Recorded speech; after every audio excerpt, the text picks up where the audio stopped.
Jo, and I'm a speech and language therapist from Symbol UK. I wanted to tell you a little bit about the Exploring Language videos that we have been working on with Teach Me Too. If you take a look at more than one video, you'll probably notice another therapist. This is Leela Baxi, who also works for Symbol UK. We are both specialist speech and language therapists working with people with Down syndrome. These videos can't replace targeted speech and language therapy for your child, and they don't cover all the areas of speech and language development that your therapist will focus on. However, we hope that you will be able to use them to work on some areas that will support your child's development. So the idea is that you watch them together with your child, and then you learn and take away the techniques to use at home or at school. We hear that kids who have already seen some of the videos are really enjoying watching them, which is great, but there is so much more you can take away.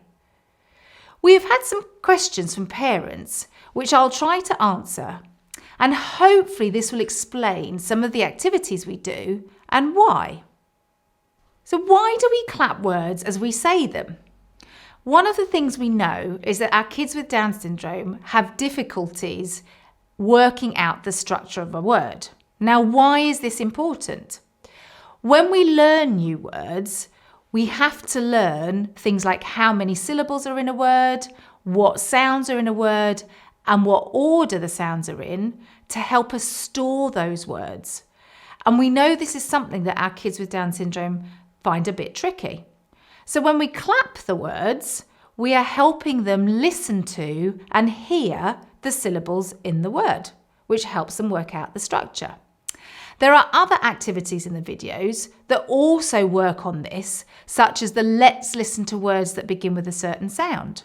When we talk about that, we're helping the kids realise that certain words all start with the same sounds. The other activity is our rhyme time activity. That helps them to start to listen to the similarities between words and words that sound the same. Why are we looking at words when my child can't talk? So this question relates to the fact that we're using reading. We're using written words as part of speech and language therapy. And my guess is, particularly for those of you that are watching these videos with very young children, you're thinking, why am I using reading when my child can't talk? So just to say, we have so much evidence that proves that if we use reading with our kiddies with Down syndrome, it can really support their speech and language development. One of the reasons that we use the written word is because our guys have such strengths in visual learning. So it is harder for them to hear and work out how words go together. It is easier for them to see that. So when we use reading and the child is reading along a sentence, they're using their visual strengths to help them see how words go together in a sentence. When they're reading, they also get to rehearse it and say it again and again and again. And that means they're more likely to store all the rules about how words together much more easily.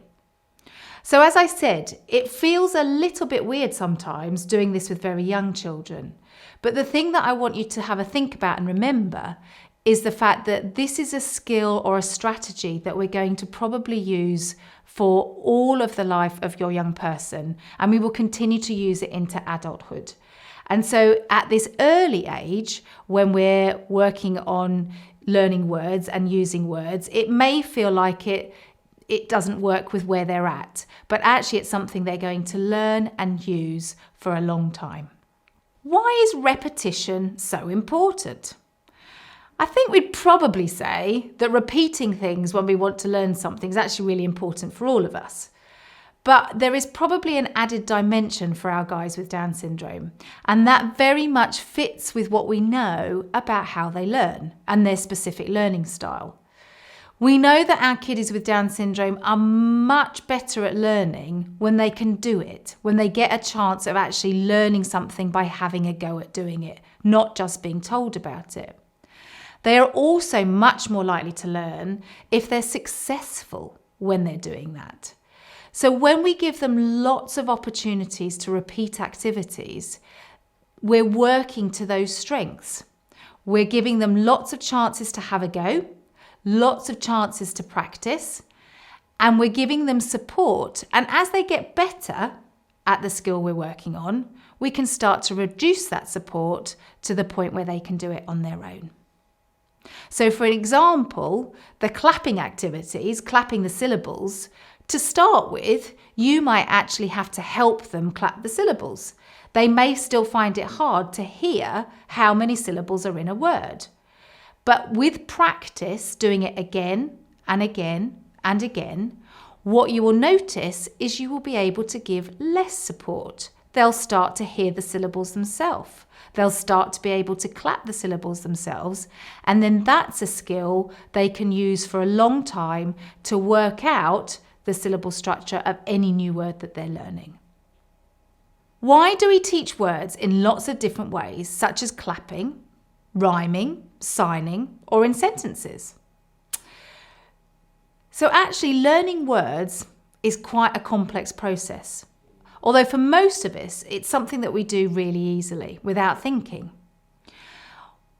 When we think about a word, we want to make sure we're thinking about all the different elements of a word, because we need to know all of those to be able to learn new vocabulary effectively.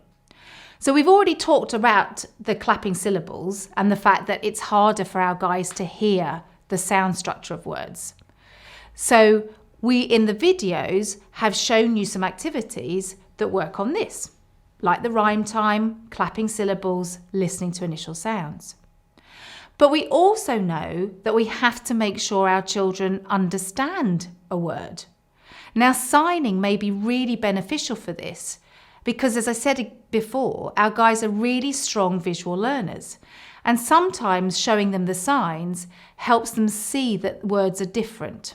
So, for example, if you sign head and you sign bed that sound very similar, when you sign them, they look different. So that may support your child's understanding of new words.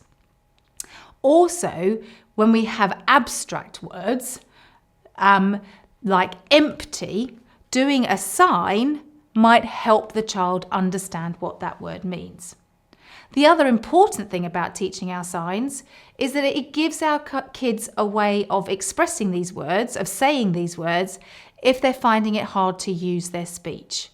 So there's lots of reasons why we need to do the signing as well and think about words in that way. The other thing that's really important, and that's why we put them in sentences, is realizing that words aren't used on their own. They're used in combination with other words. So words have a code. They have a particular function that they form in a sentence. And our kids can find that difficult to learn. And so we need to show them how different words are used in different sentences. So as I said, learning words is complex, and we need to make sure that we're covering all different elements of word learning to ensure that our kids are using them and can use them effectively. So I hope that's answered a few questions about the activities that we do. And just to say again, these videos are something that you can watch with your children, and they're great to watch together. But within them are lots of activities and strategies and techniques that you can take away. And I hope that you will notice things that you can do really easily. Clapping words is something you can do all the time. Thinking about words in different ways, signing, thinking about initial sounds is something you can do with any new words that you want to focus on. So I really do hope you're able to take away some of the techniques that we've showed you in these videos. Thank you.